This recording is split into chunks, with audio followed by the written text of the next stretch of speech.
We've All got right. about 2/3 on, so let's go ahead and get started. Sounds good. We are recording this, and just so everybody knows, at the end of the call, we'll have some additional open questions and then any additional comments, Paul, that you want to make. And then tomorrow you will all get a copy of the recording as well that you can share. And again, anybody who doesn't pipe in, who missed it, that registered, that you guys may know, that they will also get a copy of the recording. So Paul, I'm going to kick it over to you before we get started. Great. Thank you. Good afternoon and welcome, everyone. This is Paul Kopak. I'm the president of the Lynchburg Regional SHRM chapter, and I'm the director of human resources at Johnson Health Center. We want to thank you for joining our Zoom web conference this afternoon. Last week, I attended this same web conference when Shelley presented it to the Peninsula SHRM chapter in Eastern Virginia, and I thought it would be helpful and of interest to all of you. As you know from reading Shelley Smith's impressive biography at the bottom of our invitations, she's passionate about all things culture. Her two taglines are "Culture Matters" and "Culture isn't built in a day, it's built every day." Shelley's Your Morning Commute podcasts, which I listened to today, articles, papers, and books, it really inspired us at Johnson Health Center to create a culture committee. And I'm now going to borrow two of Shelley's words here so that we could become intentional about curating our culture. And we've just begun this journey. So without further ado, I'm pleased to introduce Shelley Smith to you. Thank you so much, Paul, for that really warm introduction. And I have to say, you've made my day, because it always makes me so happy when people lean into the workplace culture and just make it a better place. And so I love that, and I thank you, and I'm very humbled. So welcome to everybody who is on today. Again, we appreciate you being on here, and please, please, please submit questions along the way. And I may not stop throughout, but I definitely will go back and look at the chat boxes as well as the Q&A boxes, just to make sure that I get anything that anybody questioned live, done live. Also, my information is at the end, plus you have it on registration, and you'll get the information tomorrow as well. If you have any additional follow-up questions, please feel free to reach out. I want to hear from you, and just to keep the conversations going and to keep us all moving. So, so many people have said we're in this together, and we absolutely are in this together. And so we want to lean on our resources that we have now more than ever and form some new relationships, as well as some new ideas and ways of doing business, and quite frankly, just keeping our sanity sane, if at all possible. So I've got a few things that are set here for you today, and really the focus that we have here, let me get my slides going, is really to keep our sanity. And so I hope that you can hear this when I play it.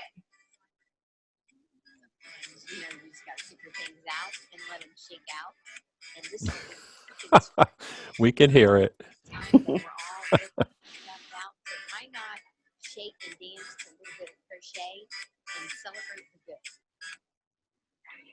Whoops, didn't mean to post that twice. So I had actually put that on my Facebook page a few weeks ago, and one of my colleagues had said, hey, when you do the webinar, can you put it on there? So just a little bit to say that we're all a little freaked out right now, and we just want to lean into the resources and the things that we have and that we can do together. So I'm going to lean in over the next probably about 40 minutes.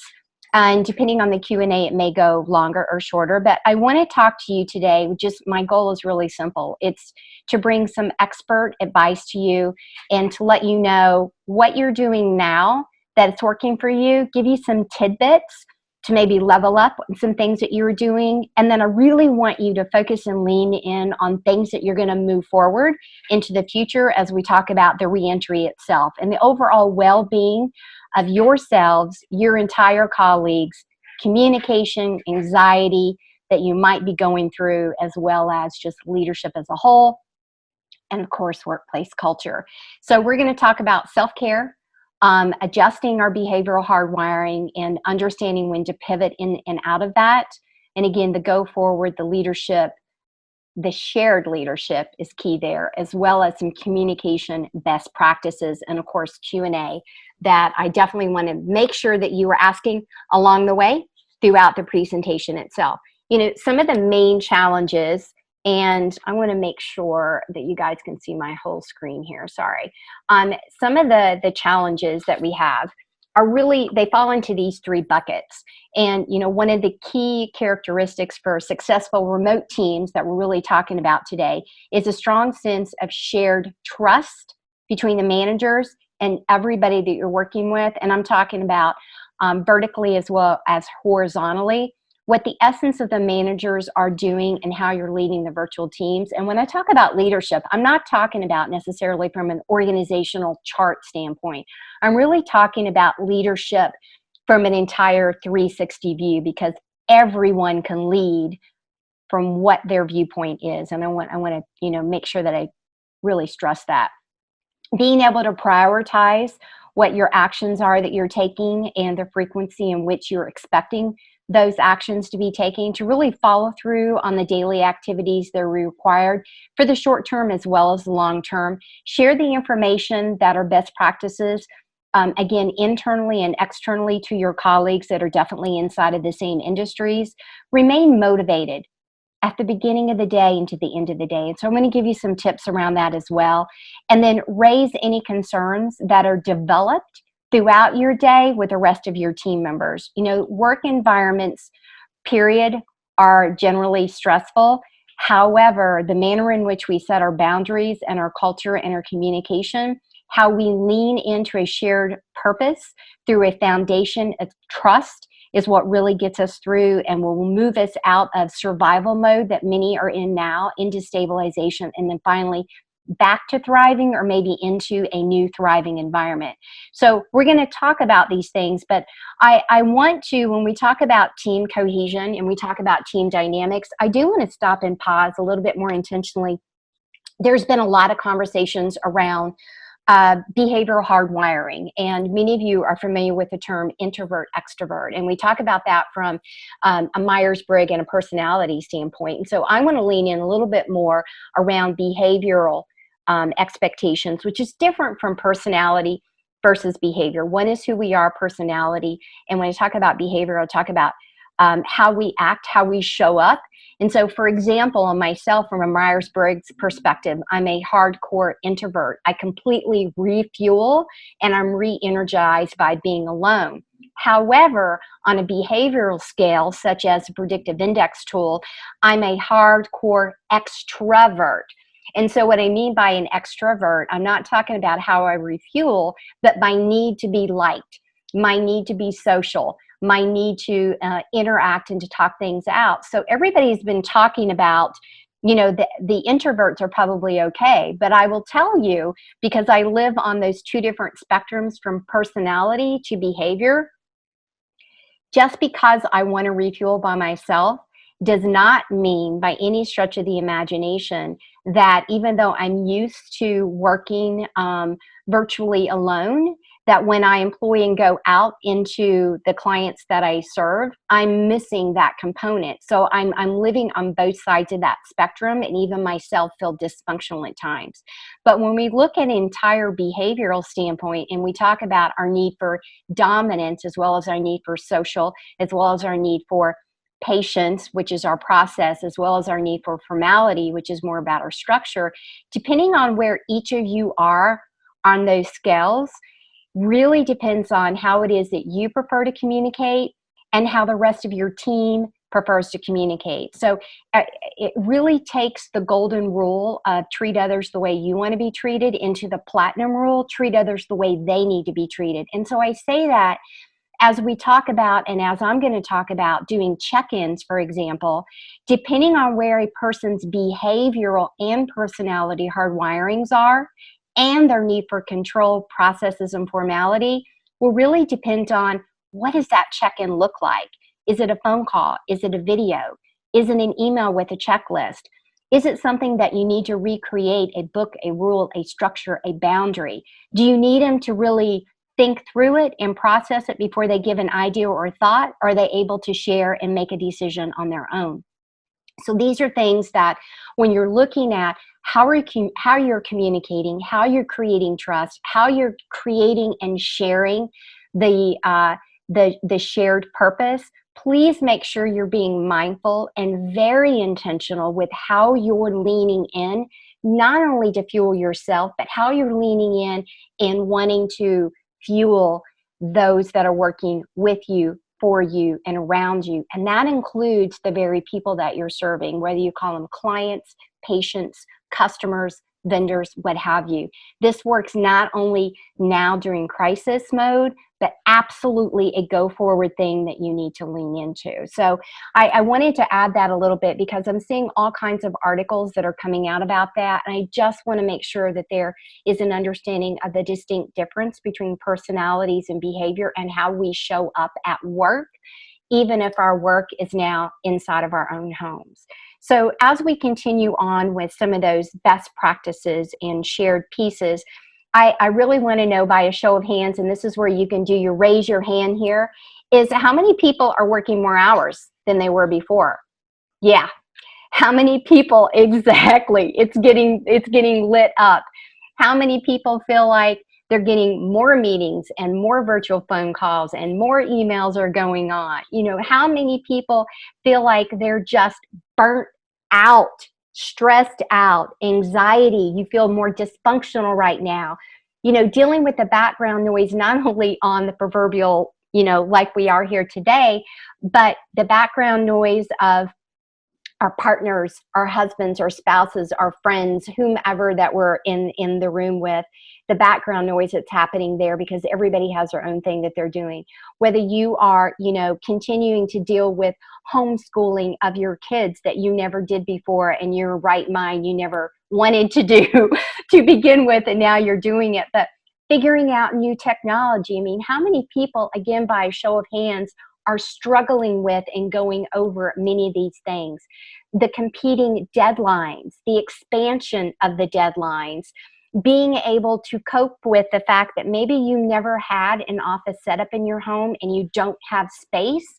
You know, we are dealing with all these things, and you as leaders, I want to make sure that you are leaning in not only to yourself, but to your team, to give that grace, to give that pause. And when you get on the phone with them, when you're waiting for a delayed response or an immediate response, that you realize there's a multitude of things that they're going through. Even the people who used to and are used to being a teleworker are also finding that this is a struggling time for them. And so I want to make sure that the empathy has really been heightened and that we are very aware of all of that. And so with that, I want to give you a few things for self-care. And so when I talk about the self-care perspective, I really want to talk about setting your own boundaries and your own checklist of what is your routine going to be. You know, I've had, you know, obviously I'm doing a lot of these. I did these before, but I certainly am doing far more of them now. But it's just getting up, whatever you normally got up before, whatever the new normal is, needs to include some of those old traits to kind of get you up and keep you motivated. You know, when I talk about things around, do you know what success looks like? And are you clear about how to set expectations remotely, again, now and reentry? Are you leaning into the team's needs who have already worked remotely? These are things that if you have not captured, you absolutely need to capture. I call it creating a culture playbook. It's things that I do, and I work with many, if not all of my clients on varying levels. And it really defines what success look like, and very much that guardrail of what's working, what's not working, how do we communicate, how do we onboard new team members? Some of you are still onboarding new team members right now, or you just onboarded new team members. So what are you doing? How are you training? You know, some ideas around the training perspective, by the way, I just did on one of my podcasts, I think it was the morning commute today, but it's really getting everybody involved in little snippets, so like 20 minutes of sharing task-specific training, hard skills, soft skills. You can record them. You can turn them into checklists. You can turn them into different ways to use it from a marketing tool, from a new process, a new structure.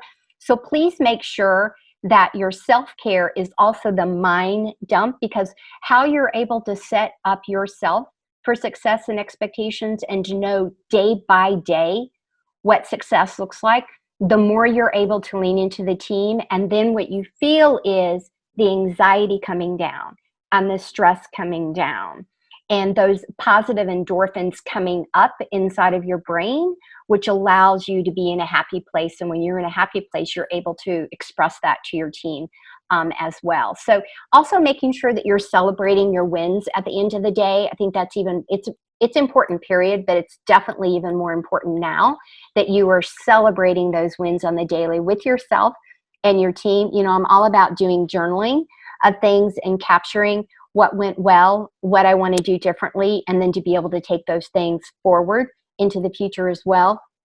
You know, having these things written down will allow you not only begin to further stabilize, but again to thrive into whatever the new normal begins. I don't believe wholeheartedly that anything that we did in the past will ever be the same. And I do believe that there are so many innovative and creative things that every industry is coming up towards or coming into, that I want you to carry those things into the future. And I don't want you to do it on memory recall. What I do want you to do is to capture those things on documents that you're using from an intranet perspective, and or your own email, a thread, a notepad, a video recording. That's something that allows you to kind of take those things forward and to also talk about it from a blind spot perspective. So again, even people who were doing virtual work before, they are also seeing blind spots. And did we ask them what's working and not working? And I really want you to capture that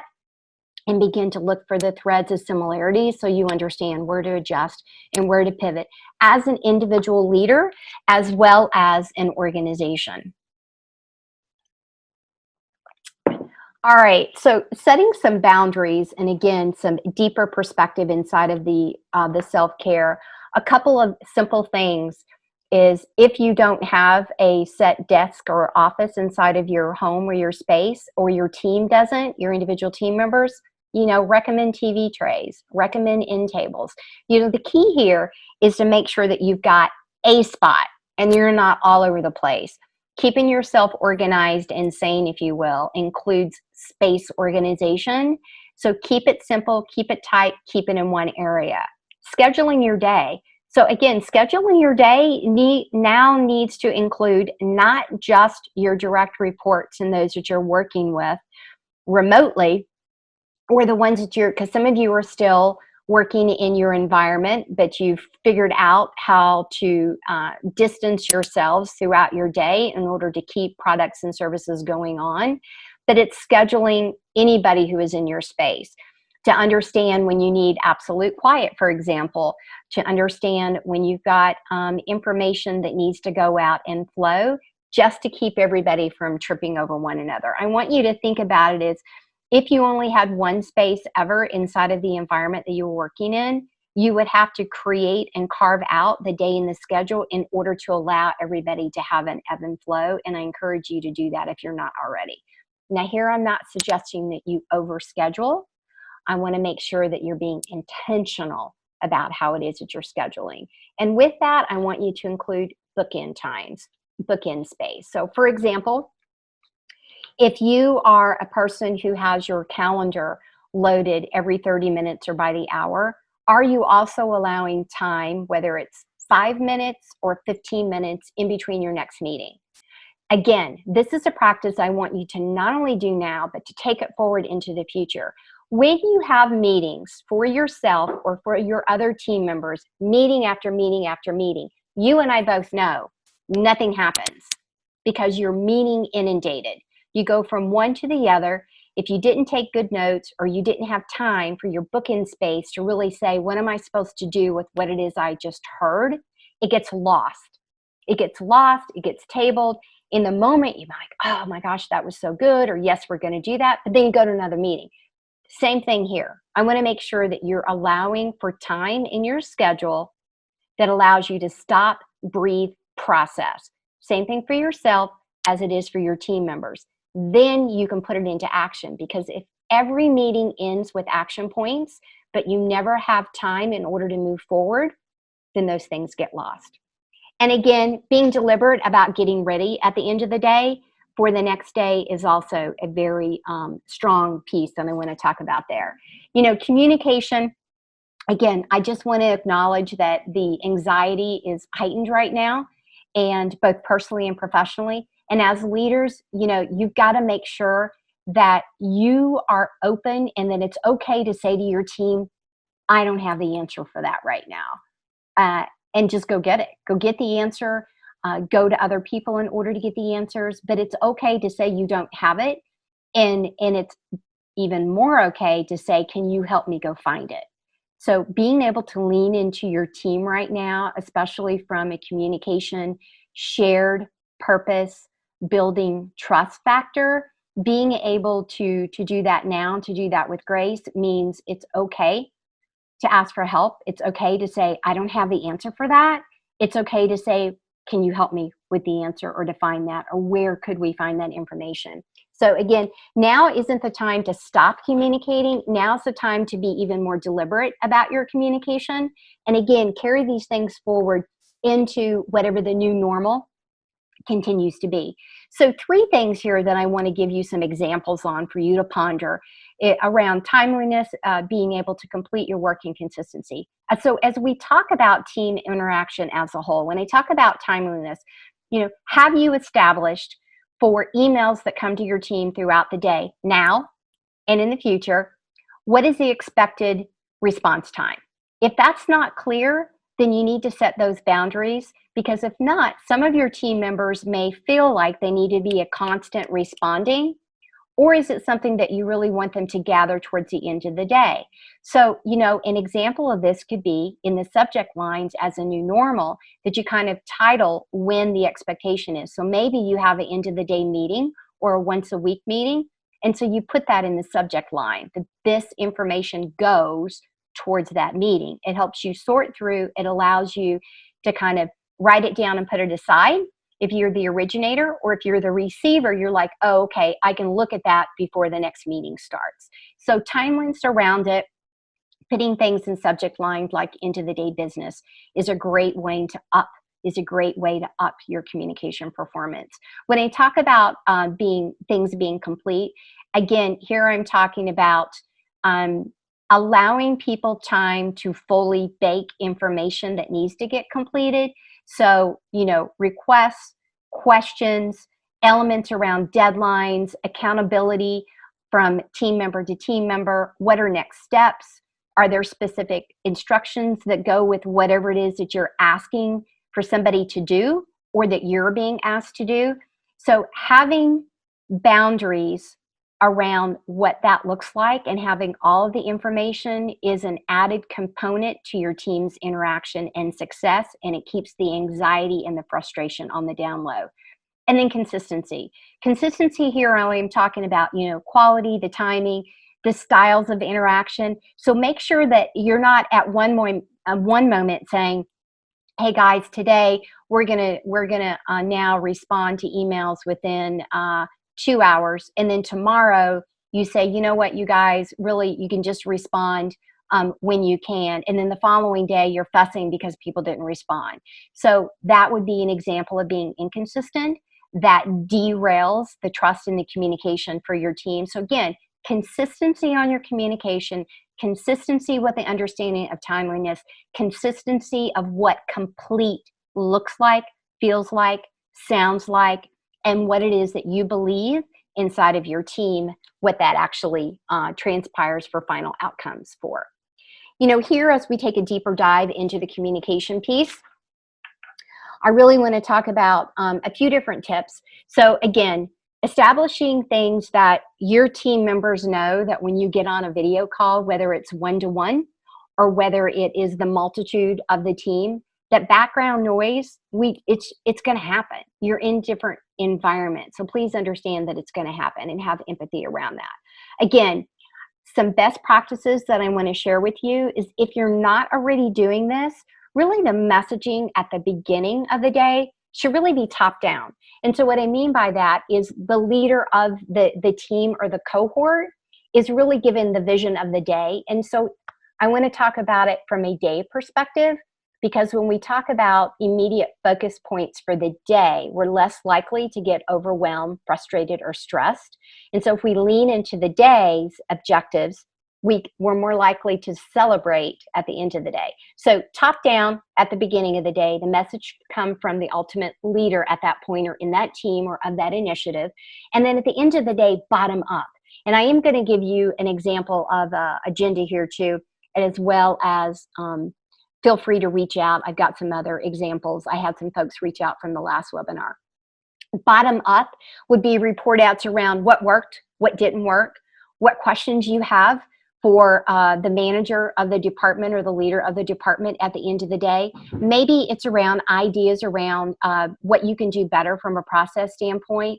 And again, you can do this on a shared document that you're using on a Google Drive, an intranet, on a Slack platform, anything that you're using, a Teams document, for example, or I'm sorry, a Teams app with Microsoft.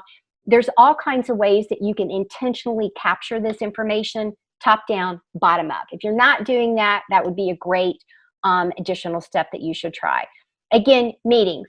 If you already had a meeting with your team member every Monday at 8 o'clock, you met with Shelley for updates, keep those routines. The last thing you want to do is ditch them automatically. And let me tell you, if you ditch them with ease and there are no steps being missed, it means you were having an ineffective meeting to begin with. And I want you to kind of go back to figure out, why were you having the meeting? Were you having a meeting to have a meeting?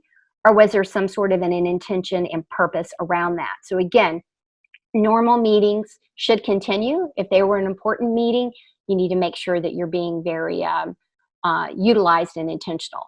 Some other suggestions from a phone tree, and what I mean is I want you to think about who you're going to call type of thing. And what I mean there is, let's say that there is a call center, and a call center's got 1,500 team members, or some of you here, obviously healthcare, you've got maybe 100 or 2 CNAs, for example, that you're trying to communicate to in one masses. There's where I want you to employ the type of phone tree thing. So it can be video, email, document control, but it's literally, hey, Shelley, as we disseminate down or as we pull up, you're in charge of making sure these 5 people or these 10 people are brought up to speed. And then that's how you sort of pull it down, the masses, into little small bite-sized components. So that's what I mean by phone tree. Recap the weekend success and changes and resources. Again, goes with that. Who you're going to call. If this happens, call this person because they're an expert on X, for example. Always talk about what's working and not working, and make sure you're capturing that, because then you'll know how to pivot, and to pivot with grace, to pivot with intentionality for the reentry, for the new normal. If you haven't talked about different approved video options, which I believe by now most people have, there's a plethora of resources out there, and there's all kinds of ways to lock them down and to make them more secure if you're concerned. I mean, some of the apps like Zoom are doing some automatic passwords now and some automatic preventions of people and hackers looping in. So there are all kinds of ways that you can further secure the information as well. And then I love the virtual happy hours. Literally everybody I talk to is doing this in one way, shape, or form. And so again, here it's about being more human. Get the pets on the video call, celebrate the successes for the week, do the shout outs to the team, to the vendors, to the strategic partners. Just make this the personal time, if you will, as much as you want to lean in. If you want to get on video, great. If you want to tune in and you want to listen, but you don't want to be on video, great. Whatever works for you and the team, I just encourage you to be able to share those. And oh, by the way, these are ways that you can continually begin to formulate and document what right looks like in those culture playbooks that I was talking about too. So just some additional pieces that you have there. Listen, if you guys have any questions here along the way, or you want me to dive in more, use your Q&A box or the chat box, and I will make sure that, again, that I'm looking at those. Here's an example of an agenda. So this doesn't have everything. I just wanted to kind of give you a frame if you're not framing it. Agendas should always have who's leading it. If you've got a host, co-host, for example, or multiple people that are leading it, what's the purpose of the meeting? Make sure that's clear. What's the problem that you're going to be discussing, solving, brainstorming, telling? And here's why I'm going to lean back to the beginning of our conversation where I talked about understanding how people are hardwired. If I am somebody who needs to process and to think through, please don't put me on a video call and to ask me to weigh in, because I'm not going to weigh in with comfort and I'm going to want to think through it. So agendas should include preset invites where you can load questions along the way. You can load material that you want people to review prior to the meeting itself. That way you're fueling both the person who is process and not process, structure and not structure, need for control, more team collaborative, whether they're going to talk it out or whether they need to think through it. So again, that's just another specific thing if you're trying to move through. Make sure you've got a start time and a stop time, and don't go longer than that. You can go shorter, but don't go longer than that. Make sure you know who you want to weigh in, how you want them to weigh in, meaning verbally, on a phone call, or via email, and make sure that whatever the outcomes are, that they're actionable. Who, what, when, where, how, and it's documented. And you can document these things through, again, a captured meeting minute, or you can record and have it transcribed. I use rev.com. It's very easy, quick, and very inexpensive. And it's a way that I use and document my team calls and any client calls that I do that they want recorded and flipped into training videos, flipped into new checklists, new processes, new standard operating procedures. I'm all about saying and doing things and then reusing them and repurposing them. And you can do that too now and again as you go into reentry. So I want to talk to you a little bit more about impact leadership. And this is, again, something that I want you to take through, and I encourage you to take it through for meetings, to plan your day, to plan your day now and in the future. And again, there's a whole other seminar on this, but just high level, anytime you're having a meeting or you're creating a new process or you're ideating, I want you to think through, what are your intentions? Who and what and how are you going to include other people in this? How are you measuring that? Where are you at now? You've got to have a benchmark in order to know what success looks like for an ROI. Meaning, even if the ROI is time, which is one of the biggest pieces, process and performance. What is the checklist going to look like? How are we going to begin to give feedback, for example? Accountability, the clearer we are on our intentions, our measurement, and our processes, the easier it is to hold others accountable and to not feel guilty for holding others accountable. How and who are you going to collaborate? Inside the walls of your organization, your team, your affiliate, your industry, or outside from a strategic partnership standpoint. And then finally, being able to break these things down from a timeline and a tactic. If you kind of follow that litmus test, it will help you move things up from a priority standpoint, shift things over to a side, but definitely document.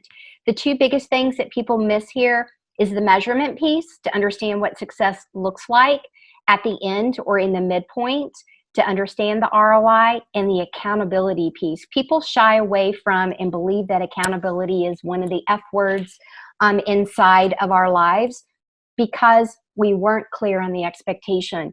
One of the things that I always stress to all of my clients is be clear on expectations. If your team doesn't know what success looks like, if who you report up to or peer-to-peer or your direct reports are not articulating what success looks like the same, that's a problem, because my interpretation is different from your interpretation. So then when you go to hold me accountable, I wasn't on the same page as you. I would rather have expectations and know where I'm missing and how to adjust than to not know those expectations or make those up on my own. So just, again, another food for thought inside of that. As we move on and we talk about shared power. So when I talk about shared power, and I meant to have, let me see if I have the book really handy here. I don't see it. A new book that I actually just interviewed the author because it was so good on the Culture Hour. His name is Kevin Hancock. You can look this up. It's called The Seventh Power. And it is about taking, the best way I can describe it, the simplest way, is taking servant leadership and empowerment to a whole nother level. It's really further engaging intentionally everyone's voice on the team to engage and participate, and it really helps you move into more agile teams. But you certainly can't do it all at once. But that's what I mean when I talk about shared power. Just because from an organizational standpoint, my title might be X, it certainly does not mean that everyone on the team cannot have the same participation, intention, ideation, trust, communication, empathy, apathy, and everything around that. So being able to do that really allows you to uncover, discover, and create things around blind spots. Being able to tap into people, for example, that were already telecommuting, teleworking, virtual, whatever you want to call it, and being able to ask them what's working, what's not, before you get into a crisis mode like this, for example. So there are other parts probably inside of your organization that you can take the opportunity to stop and brainstorm what are some different ways to do it in order to get better outcomes, and what would a better outcome absolutely look like, feel like, sound like. It also helps you to prepare differently now and again in the future, and being able to lean forward. So again, here's things where I encourage you to journal and to share best practices and to capture that information as well. It will thrust you in an organization's trust unlike you've ever seen before, the more you lean into the shared leadership and the agility type of model around this. So when I talk about go forward and reentry, and I think you're going to start to hear people talk about reentry from an optimistic standpoint, but it's not a matter of if, it's a matter of when. And so when we talk about that, I want you to think through what you're doing now for your new hires, and what are you going to do moving forward for your new hires in different ways that you are engaging them now, and having the rest of the team kind of engage with them. From, again, I'm going to go back to the training. How do you train somebody now if it's a part of a virtual team versus in the past? And there's nothing that says that you cannot create a new training calendar and a new way to orientate your new team members, and to snip those down into shared training and responsibility throughout your organization. If you don't have a training and development actual department, it doesn't mean that you can't have other people inside of your organization doing the training and the development, nor does it mean that you need to just lean on HR and that you just need to lean in on your L&D department. But it should be a shared responsibility. If somebody is great at doing XYZ task, why would you not want them training everybody in your organization that has to do that task? So that's what I mean by that. So, think through things that you're using now around processes, things that you may or may not have, documented, for example, around HIPAA. There are lots of things that are on Google that you can pull down. And for you guys, leaning into your other chapters and just having conversations around what is everybody else doing. If you're not doing that, I highly encourage you to do that. And you can, flow those things up through John and the other board members. Paul and the other board members, or from chapter to chapter with people that you know and you're connected to. So looking at these things from the next 30 days to the next 90 days, 6 months, and what are those new norms and what's working. So again, leaning into those flows, understanding what's being changed inside of your workplace culture now that used to be normal. What's the new normal? What are you going to carry forward? Your team members that were not working virtually before, and I know you guys are already probably getting these questions, if your organization really wasn't set up for virtual workers, or maybe you were adamantly against being able to have virtual workers, but you do now, you can't just automatically turn it back on to what you used to do and bring everybody in. You need to do it in waves, just like you did it this time around. But this time around, you've got more notice. So if you're not capturing that stuff now, I implore you to capture what does that look like.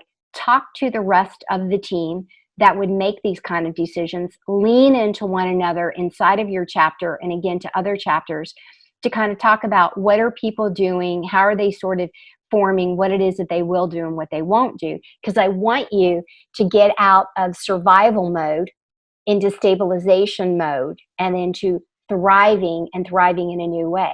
And again, I know all of you do not have everybody working virtually.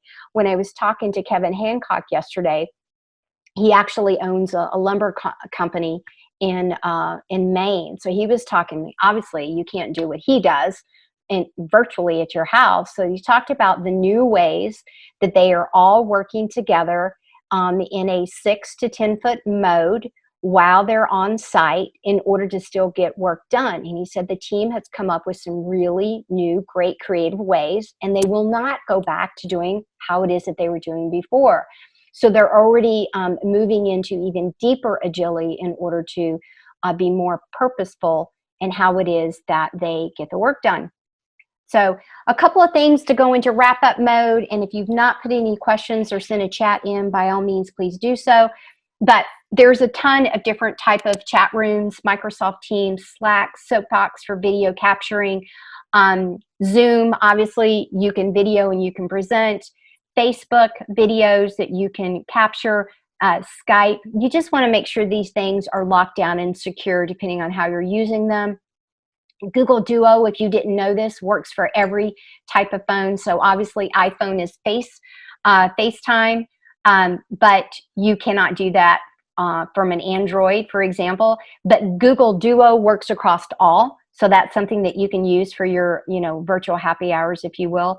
And then many of you have different learning management systems. So lean into those chalkboard availabilities in different ways. And for those of you who are doing that, I certainly applaud you. And then there's all kinds of web-based phones, Call Central or Central Ring, I think is what it's called, for you to be able to do that. So again, I believe everybody has kind of muddled through and figured these things out. But if you are still stuck, don't be shy. Lean in and ask your colleagues. Lean in and ask me to be able to hook you up with some services. And a lot of these things are free, by the way. So don't think that you can't do them. There's lots of things that you can do. So again, in kind of kind of begin to a wrap up mode is I do want to talk about any questions that you have in mind. So if you've not submitted, definitely please submit. But a company's biggest asset is its people. It's every one of you that are on the call today. It's every one of you that you are supporting, again, vertically and horizontally. The biggest challenge, though, is remaining and feeling like you are very much empowered and highly engaged. Making sure that you're still fine-tuning your own skills around coaching and mentoring and developing really the critical talent that you need now and that you need in the future, that your productivity doesn't take a hit, that your longevity is what you have in your mindset as you're thinking through and documenting these things. You're really trying to gain a deeper foothold into the market of your clients, those that you serve, certainly your talent,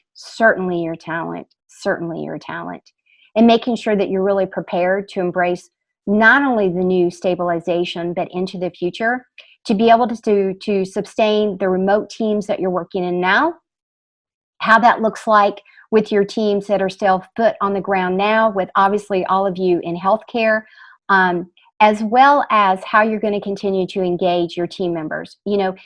You still have to learn how to navigate through so many unique challenges that are being thrown at you today. And those are skills that are really going to be needed and wanted even more so in the future.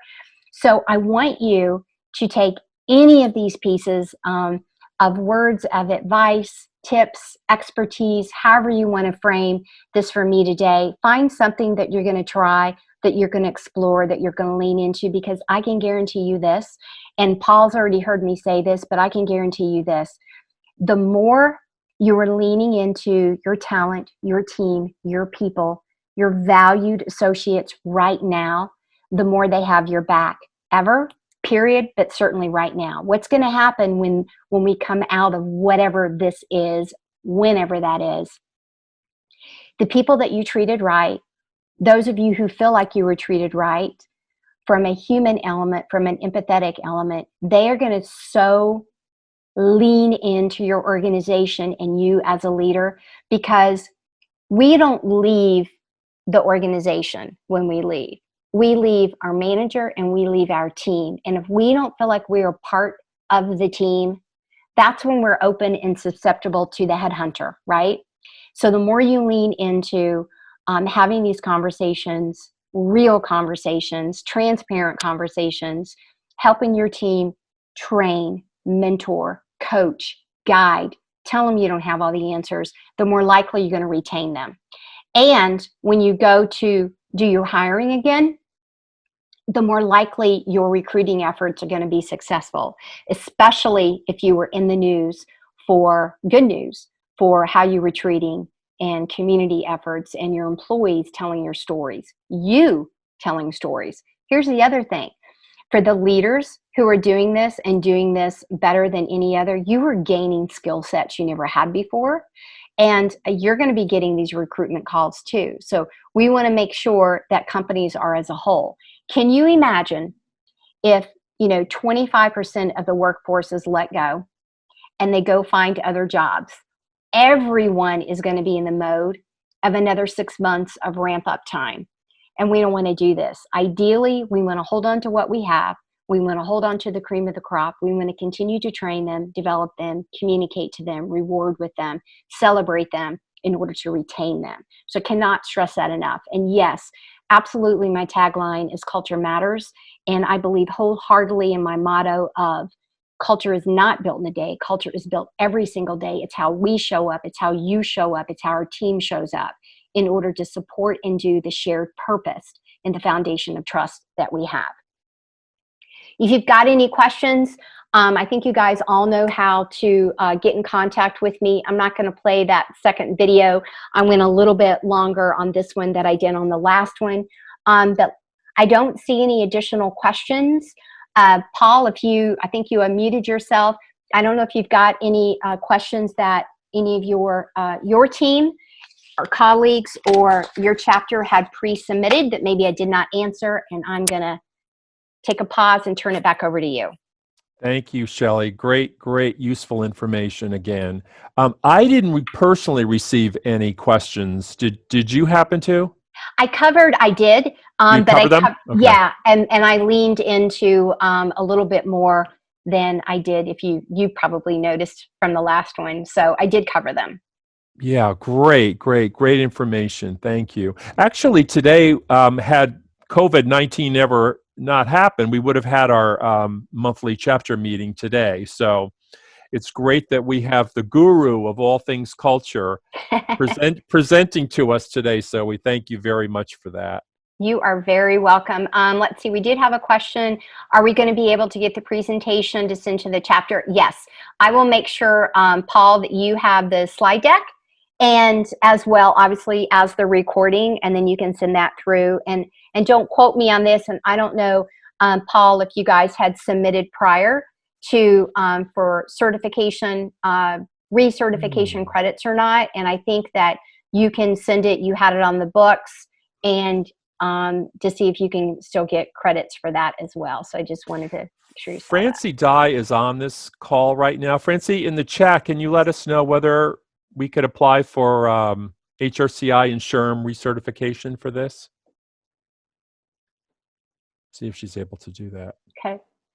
I think if you didn't already send something in, they may not go backwards in time. Oh, okay. It has to be done in advance. Yeah, but you know, if it's something. Well, we'll take that offline and research that. Here you go. Just I say it doesn't hurt to ask and to submit everything, than not. So Francie's going to check on it. She's our director of professional development, and she'll investigate. All right. Thank you, Francie.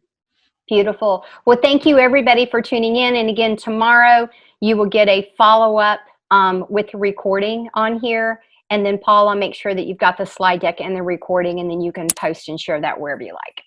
Great. Thank you very much, Shelley. Appreciate it. Very welcome. Have a great day, everybody, and stay safe. You too. Bye. Bye.